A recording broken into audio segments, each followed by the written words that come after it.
السلام علیکم ورحمۃ اللہ وبرکاتہ۔ محترم سامعین، آج ہم سورہ انعام کے رکوع نمبر 9 کو پڑھنے کی کوشش کریں گے، جو کل باقی رہ گیا تھا۔ آج اس کو ہم انشاءاللہ العظیم پورا کریں گے۔ اللہ رب العزت سے دعا ہے کہ جو کچھ بھی ہم پڑھیں، جو کچھ سنیں، اس پر مکمل طور پر عمل کرنے کی توفیق و رفیق عطا فرمائے۔ اس سے پہلے کہ ہم آگے بڑھیں، اگر آپ ہمارے چینل پر نئے ہیں تو چینل کو ضرور سبسکرائب کریں، تاکہ جب میں کوئی ویڈیو اپلوڈ کروں تو آپ کو اس کی نوٹیفیکیشن مل جائے، اور اسے لائک اور شیئر بھی کریں تاکہ زیادہ سے زیادہ لوگ اس سے فائدہ اٹھا سکیں۔ آج کا جو درس ہے وہ حضرت ابراہیم علیہ السلام سے متعلق ہے۔ انہوں نے جو اپنی قوم کے ساتھ شرک اور توحید کے بارے میں جو دلائل پیش کیے تھے، اور جو ان کی قوم جو شرک کرتی تھی، اس کے بارے میں آج قرآن پاک میں ہم پڑھیں گے۔ اللہ رب العزت ارشاد فرماتا ہے: اعوذ باللہ من الشیطان الرجیم، بسم اللہ الرحمن الرحیم۔ وَإِذْ قَالَ إِبْرَاهِيمُ لِأَبِيهِ آزَرَ أَتَتَّخِذُ أَصْنَامًا آلِهَةً۔ یاد کرو اے محبوب صلی اللہ علیہ وسلم، جب حضرت ابراہیم علیہ السلام نے اپنے باپ آزر سے کہا، یا اس کا ترجمہ یہ کریں اپنے چچا آزر سے کہا کہ کیا تم بتوں کو معبود بناتے ہو؟ انی اراک وقومک فی ضلال مبین۔ اے چچا، میں تمہیں اور تمہاری قوم کو کھلی گمراہی میں دیکھتا ہوں۔ چونکہ حضرت ابراہیم علیہ السلام اکیلے تھے، تنہا تھے، اور ان کی قوم پوری مشرک تھی، اللہ کے ساتھ دوسروں کو شریک ٹھہراتی تھی۔ شرک کیا چیز ہے؟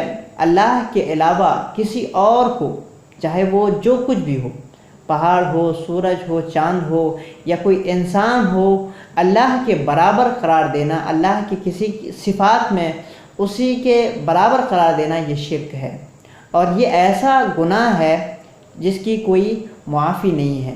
اللہ رب العزت ارشاد فرماتا ہے: ان الشرک لظلم عظیم، کہ شرک بہت بڑا گناہ ہے، کہ شرک بہت بڑا گناہ ہے۔ اور دوسری آیت میں رب کریم خود ارشاد فرماتا ہے کہ اللہ رب العزت شرک اور کفر کے علاوہ تمام گناہوں کو معاف کر سکتا ہے۔ انی اراک وقومک فی ضلال مبین، کہ میں تمہیں اور تمہاری قوم کو کھلی گمراہی میں دیکھتا ہوں۔ وَكَذَلِكَ نُرِيَ إِبْرَاهِيمَ مَلَكُوتَ السَّمَاوَاتِ وَالْأَرْضِ وَلِيَكُونَ مِنَ الْمُوقِنِينَ۔ اور اسی طرح سے ہم نے ابراہیم کو آسمانوں اور زمینوں کے بادشاہی کو دکھایا تاکہ اسے کامل یقین ہو جائے۔ یہ دنیا کتنی بڑی ہے، کائنات کتنی بڑی ہے۔ اللہ رب العزت نے تمام کی بادشاہت کو، تمام کی بادشاہی کو اللہ رب العزت نے اپنے خلیل حضرت ابراہیم علیہ السلام کو دکھایا تھا۔ وجہ کیا تھی؟ وَلِيَكُونَ مِنَ الْمُوقِنِينَ، تاکہ وہ کامل یقین والے ہو جائیں، کامل یقین والے ہو جائیں۔ فَلَمَّا جَنَّ عَلَيْهِ اللَّيْلُ رَأَى كَوْكَبًا، کہ جب رات کی تاریکی پھیل گئی، رَأَى كَوْكَبًا، تو حضرت ابراہیم علیہ السلام نے ایک ستارے کو دیکھا، قَالَ هَذَا رَبِّي، حضرت ابراہیم علیہ السلام نے فرمایا یہ میرا رب ہے۔ فَلَمَّا أَفَلَ، جب وہ ستارہ ڈوب گیا، قَالَ لَا أُحِبُّ الْآفِلِينَ، حضرت ابراہیم علیہ السلام نے فرمایا کہ میں ڈوبنے والوں سے محبت نہیں کرتا۔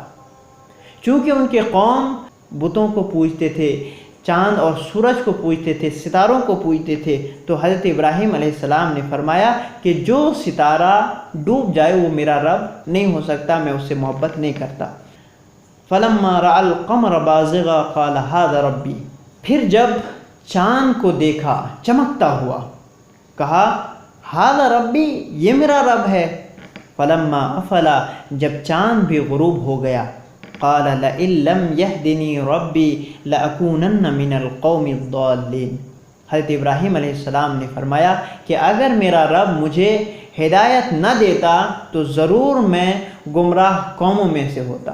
اللہ رب العزت نے حضرت ابراہیم خلیل اللہ کو پہلے سے بچپن ہی سے ہدایت دی ہے۔ وہ نبی تھے، اور نبی بچپن ہی سے مسلمان اور موحد ہوتے ہیں۔ فَلَمَّا رَأَى الشَّمْسَ بَازِغَةً قَالَ هَذَا رَبِّي هَذَا أَكْبَرُ، پھر جب حضرت ابراہیم علیہ السلام نے سورج کو دیکھا، سورج کو چمکتے ہوئے دیکھا، قَالَ هَذَا رَبِّي، یہ میرا رب ہے۔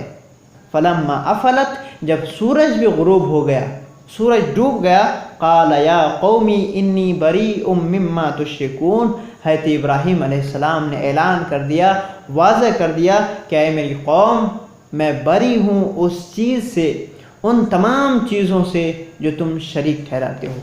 جس چیز کو تم اللہ کے شریک ٹھہراتے ہو میں اس چیز سے بری ہوں، اس لیے کہ اس دنیا میں کوئی ایسی چیز نہیں ہے، نہ کوئی ایسا شخص ہے، نہ کوئی ایسی چیز ہے جو اللہ کے برابر ہے، تو جو تم شریک ٹھہراتے ہو میں اس سے بری ہوں۔ یہاں پہ ایک بات واضح کرنے کی ضرورت ہے کہ حضرت ابراہیم علیہ السلام نے ستارے کو، سورج کو اور چاند کو یہ نہیں کہا تھا کہ یہ میرا رب ہے، بلکہ آپ نے استفہام انکاری کے طور پر کہا تھا، یہ میرا رب ہے کہ جو ڈوب جاتا ہے، جو نکلنے کے بعد پھر غروب ہو جاتا ہے، یہ میرا رب نہیں ہو سکتا ہے۔ اپنی قوم کو بت پرستی سے اور شرک سے بچانے کے لیے حضرت ابراہیم علیہ السلام نے ان کو یہ دلیل دی تھی کہ یہ رب نہیں ہو سکتے۔ پھر رب کون ہو سکتا ہے؟ اللہ رب العزت ارشاد فرماتا ہے، حضرت ابراہیم علیہ السلام ارشاد فرماتے ہیں، انی وجہت وجہی للذی فطر السماوات والارض، میں نے اپنا رخ اس کی طرف موڑ لیا، للذی اس کی طرف موڑ لیا، فطر السماوات والارض جس نے آسمانوں اور زمین کو پیدا کیا، حنیفا وما انا من المشرکین تمام معبودان باطل سے جدا ہو کر، وما انا من المشرکین اور میں مشرکوں میں سے نہیں ہوں، نہ پہلے تھا نہ اب ہوں، اور جو تم شرک کرتے ہو میں ان تمام مشرکوں سے، تمام شریکوں سے بری ہوں۔ وحاجہ قومہ قال اتحاجوننی فی اللہ، اس کے بعد جب حضرت ابراہیم علیہ السلام نے ان چیزوں سے دلیلیں دی، سورج کے غروب ہونے سے، چاند کے غروب ہونے سے، ستارے کے غروب ہونے سے کہ یہ رب نہیں ہو سکتے، تو ان کی قوم ان سے جھگڑنے لگے اور ان سے دھمکیاں دینے لگے، کہنے لگے کہ اگر تم ہمارے بتوں کی، ہمارے دیوی اور دیوتاؤں کی ہتک کرو گے، بے عزتی کرو گے تو تمہیں یہ مصیبت میں ڈال دیں گے، تم ایسے مصیبت میں پڑ جاؤ گے پھر کبھی چھٹکارا نہیں حاصل ہوگا۔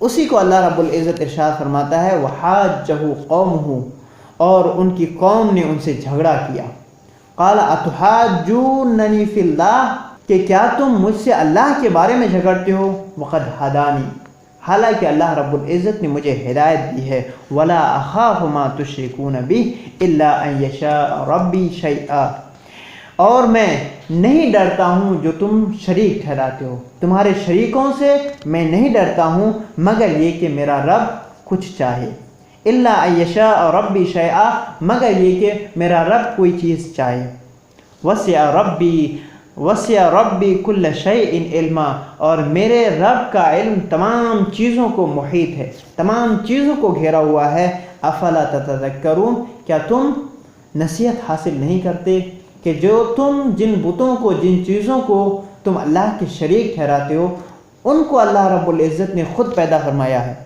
وَكَيْفَ أَخَافُ مَا أَشْرَكْتُمْ، میں کیسے ان سے ڈروں جن کو تم اللہ کے شریک ٹھہراتے ہو، وَلَا تَخَافُونَ أَنَّكُمْ أَشْرَكْتُمْ بِاللَّهِ، اور تم نہیں ڈرتے ہو، تم خوف نہیں کرتے ہو حالانکہ تم نے اللہ کے ساتھ شریک کیا ہے، مَا لَمْ يُنَزِّلْ بِهِ عَلَيْكُمْ سُلْطَانًا، جس پر اللہ رب العزت نے کوئی دلیل نہیں اتاری ہے۔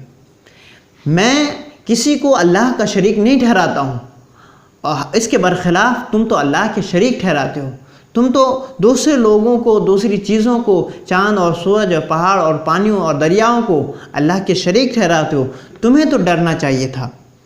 فَأَيُّ الْفَرِيقَيْنِ أَحَقُّ بِالْأَمْنِ، تو تم ہی بتاؤ کہ کون سا فریق امن کے زیادہ حقدار ہے۔ میں کسی کو اللہ کا شریک نہیں ٹھہراتا ہوں، تم اللہ کے شریک ٹھہراتے ہو۔ ان کنتم تعلمون، اگر تم جانتے ہو تو پھر بتاؤ کہ کون سا فریق زیادہ امن کا حقدار ہے۔ الذین آمنوا ولم یلبسوا ایمانہم بظلم اولئک لہم الامن وہم مہتدون، جو لوگ ایمان لائے اور اپنے ایمان کو ظلم کے ساتھ نہیں ملائے۔ میں ایک بات یہاں عرض کروں، جب یہ آیت نازل ہوئی تو صحابہ کرام ڈر گئے کہ کون ایسا شخص ہے جنہوں نے اپنے آپ پر، اپنے اوپر ظلم نہیں کیا ہے۔ تو اللہ کے حبیب صلی اللہ علیہ وسلم نے ارشاد فرمایا کہ یہاں ظلم سے مراد شرک ہے کہ جو ایمان لائے اس کے بعد شرک نہ کرے، اس کے بارے میں رب فرماتا ہے اولئک لہم الامن، ان کے لیے امن ہے، بے خوفی ہے، وہم مہتدون، اور یہ راہ راست پر ہیں اور یہ ہدایت پر ہیں۔